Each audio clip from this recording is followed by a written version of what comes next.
మీ నాన్నగారు మీకు గొప్ప, మా నాన్నగారు నాకు గొప్ప, మీ మమ్మీ మీకు గొప్ప, మా మమ్మీ మాకు గొప్ప. నేను నమ్మనంత మాత్రం ఆయన దేవుడు కాకుండా పోడు, వాళ్ళు నమ్మనంత మాత్రం నాకు ఈయన దేవుడు కాకుండా పోడు. నీవు నన్ను ప్రేమించి నాకు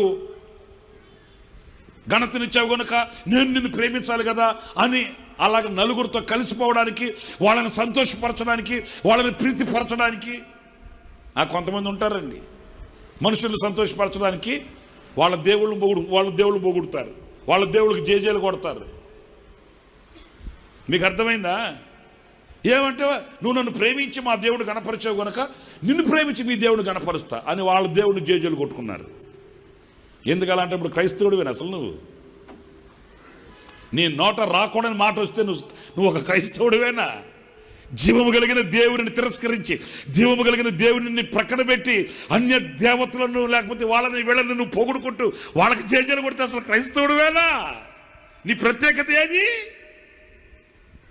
బబులోనులో వాళ్ళకి ఎలాంటి ఆటంకాలు లేకుండా అగ్ని చల్లారిపోవడానికి, సింహాలలో మూయబడడానికి, వాళ్ళు ఆ దేశంలో వాళ్ళు ఉన్నతమైన స్థానాలకు వెళ్ళడానికి గల కారణం ప్రత్యేకించబడిన వారై ఆ ప్రత్యేకతను కాచుకున్నారు. దేవుడు వాళ్ళని ఎక్కడ నాటాడు? ఒక సేవకునిగా దేవుని వాక్యాన్ని బట్టి నేను మీతో చెప్పేది కూడా ఏంటంటే, 1,000,000 మంది మధ్యలో నువ్వు ప్రభు కొరకు ప్రత్యేకించబడిన వాడవైతే 1,000,000 మంది మధ్యలో నిన్ను ప్రత్యేకంగా నా దేవుడి పైకి లేవనెత్తుతాడు. లోకస్తుడు మనల్ని పిలిచి మా దేవుడు ఎవరో అనంటే వీళ్ళే చెప్తున్నారు మీ దేవుడు మీకు గొప్ప, మా దేవుడు మాకు గొప్ప, మీ దేవుడు కూడా గొప్ప అని వీళ్ళే చెప్తున్నారు. మీకు అర్థమైందండి? లోకానికి ఒకే దేవుడు, సృష్టికి ఒకే దేవుడు, ప్రపంచానికి ఒకే దేవుడు, సజీవుడైన దేవుడు తప్ప వేరొక దేవుడు లోకానికి ఇవ్వబడలేదు. యేసు నామమే తప్ప వేరొక నామమే లోకములో ఇవ్వబడలేదు.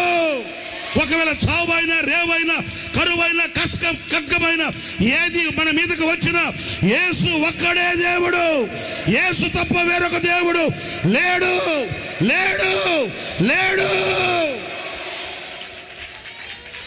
యేసే సజీవుడు, యేసే మాట్లాడేవాడు, యేసే సంచరించేవాడు, యేసే సజీవుడు. యేసు క్రీస్తు తప్ప వేరొక దేవుడు లోకములో లేడు.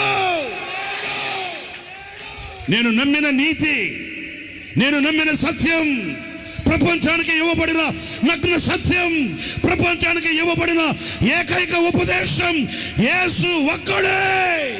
యేసు ఒక్కడే దేవుడు. మనం నమ్మిన నీతి తీసుకెళ్ళి అగ్నిగుండంలో వేసేస్తాం. వేసే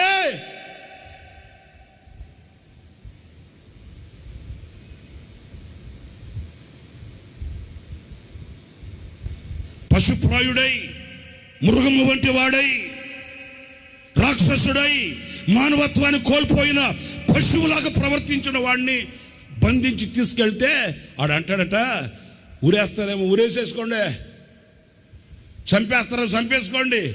ఇది ఆ పశువు. ఒక పశువులాగా ప్రవర్తించి, జంతువులాగా ప్రవర్తించి మానవత్వాన్ని కోల్పోయిన ఒకడు బంధిస్తే వాడు అంటాడు, చంపేస్తారేమో చంపేసుకో, ఊరేస్తారేమో ఊరేసేసుకో. ఆడికే అంత తెగింపు ఉంటే జీవము కలిగిన దేవునిని నమ్మిన నీకెంత తెగింపు ఉండాలి? మనము సత్యవంతుడైన దేవునిని ఆరాధిస్తున్నాం, సజీవుడైన ప్రభువుని ఆరాధిస్తున్నాం. నెబుకద్నెజరు రాజా, అగ్నిగుండమేనైనా, సింహాల బోనేనైనా, శత్రు సమూహాలేనైనా కదల్చబడేది లేదు. మేము నమ్మిన దేవునికి మేము ఒమ్ము చేసేది దైవ నీతి. అది చిన్న చిన్న వాటిలోనే ఆ దైవ నీతిని మనం విడిచేస్తే ఎల్లప్పుడూ నేను నీతోనే ఉన్నానయ్యా, ఉన్నావురా, ఉన్నావు. అడుగడుగున అవమానాలు కలుగు చేస్తా, అడుగడుగున అవమానాలు కలుగు చేస్తా, సంఘానికి సమాజానికి కీడు చేస్తా, సంఘానికి సమాజానికి తూట్లు పొడుస్తా, సంఘాన్ని సమాజాన్ని తప్పుదారి పట్టిస్తా. ఉన్నావు, ఎల్లప్పుడూ ఆయనతోనే ఉన్నావు, కాదనట్లే. ఎట్లా ఉన్నావు? ఎలా ఉన్నావు? ఎల్లప్పుడూ నీతి కలిగిన వాడవై నీతిని స్థాపించగలిగిన నీతిని కలిగిన వ్యక్తిగా ఉన్నావా. నీ నీతి సముద్ర తరంగముల వలె ఉండాలని వాక్యం చెప్తుంది. ఎలా ఉండాలండి నీ నీతి? అందరు చెప్పండి. నీ నీతి సముద్ర తరంగముల వలె ఉండాలట. ఎందుకని? సముద్ర తరంగాలు ఎప్పుడైనా కొంతకాలం కెరటాలు వీచి అలసిపోయాను, ఇక నేను వెళ్ళలేనులే అని ఆగిపోయినట్టు మీకు తెలుసా? సముద్ర తరంగాలు ఎప్పుడైనా నీతి లేకపోతే తమ క్రమాన్ని తప్పినట్టు మీకు తెలుసా? ఏంటండి సముద్ర తరంగాలు ఎప్పుడైనా ఎవరు చూడట్లేదులే, ఎవరు లేరులే, మౌనంగా ఉందాం, కాసేపు పడుకుందాం అనుకుని మౌనంగా పడుకున్నట్టు తెలుసండి? మన నీతి అలా ఉండాలి. ఎవరో మనుషులు చూస్తున్నారు అన్నట్లుగా, లేకపోతే ఎవరో గమనిస్తున్నారు అట్లా కాదు. మన నీతి దైవ నీతి అయి ఎల్లప్పుడూ ఎల్లప్పుడూ ఎల్లప్పుడూ ఎల్లప్పుడూ మనం నమ్మిన ఆ నీతిని మనం చాలా సులువుగా అనుకుంటాం. ఈ పదాలు జీవితంలో అన్వయించుకుంటే దాని మాధుర్యం మనకు తెలుస్తుంది.